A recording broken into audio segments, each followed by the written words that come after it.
Ke kabar selanjutnya, pemirsa, tim SAR gabungan kembali melakukan pencarian terhadap 22 kru kapal Dewi Jaya 2 yang tenggelam di Kepulauan Selayar, Sulawesi Selatan. Proses pencarian akan difokuskan di perairan Tagabonerate yang merupakan lokasi kapal terbalik setelah dihantam ombak besar. Dan untuk mengetahui informasi terbaru terkait tenggelamnya kapal motor Dewi Jaya di perairan Selayar, Sulawesi Selatan, kami ajak Anda bergabung bersama dengan Kepala Basarnas Makassar, ada Bapak Meksianus Bekabel. Kami ingin tahu bagaimana perkembangan pencarian hingga sore hari ini, Pak Meksianus. Baik, terima kasih. Selamat sore pendengar TV1.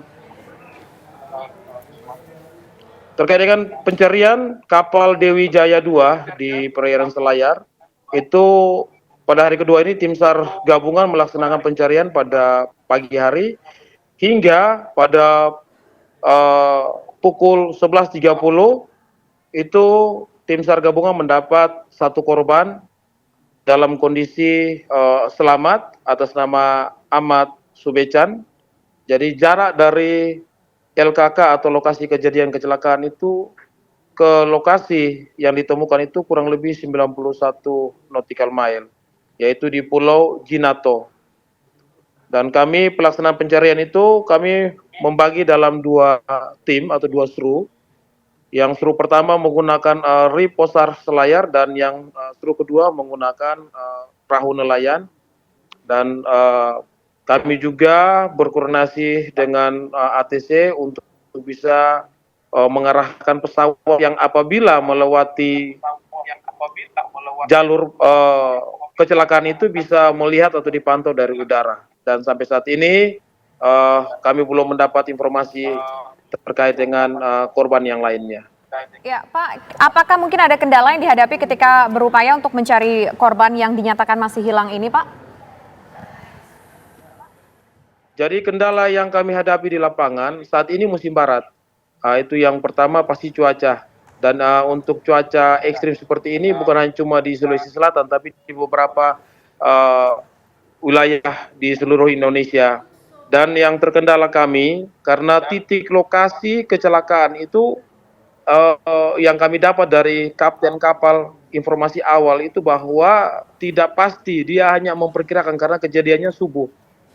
Tidak bisa lihat situasi di sekitar posisi mana, dia hanya memperkirakan, sehingga kami juga sesuai dengan informasi laporan daripada APK maupun kapten kami rangkum dan juga kami bekerja sama dengan potensi instansi SAR yang ada di wilayah tersebut untuk bisa melakukan pencarian dengan baik. Kalau melihat kondisi cuaca untuk proses pencarian sore hari ini seperti apa, Pak? Kru yang diturunkan?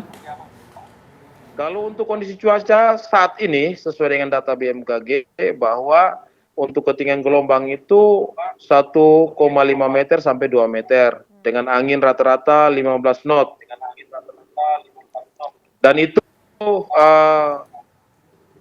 menghambat terkait dengan pencarian dan terkait dengan kondisi. Karena di wilayah tersebut banyak pulau-pulau kecil sehingga kami otomatis melakukan penelusuran di wilayah tersebut karena ada pulau-pulau tersebut yang mungkin terdampar tapi penghuninya tidak ada di sana, sehingga kami juga melakukan pencarian karena rata-rata yang kami temukan itu mereka menggunakan pelampung, alat keselamatan, life jacket, sehingga mempermudah kami untuk melakukan evakuasi atau pertolongan. Ya, total sebelumnya ada berapa penumpang di atas kapal ini sehingga sampai sekarang dinyatakan masih hilang 22 orang, Pak? Jadi total sesuai dengan data manifest itu ada 35 orang. Jadi yang selamatnya 12 orang, yang meninggalnya 2 orang. Jadi total itu 14 orang dan masih dalam pencarian itu 21 orang. Kami juga ingin tahu, Pak, kendala yang ditemui oleh tim dari Basarnas ini seperti apa? Apakah nantinya akan ada tenggat waktu atau sampai dengan semua penumpang ditemukan? Ya, otomatis kami juga pasti berharap bisa menemukan seluruh penumpang itu dengan kondisi selamat. Sehingga Basarnas tetap berkoordinasi dengan tim SAR gabungan, baik itu TNI Polri, masyarakat,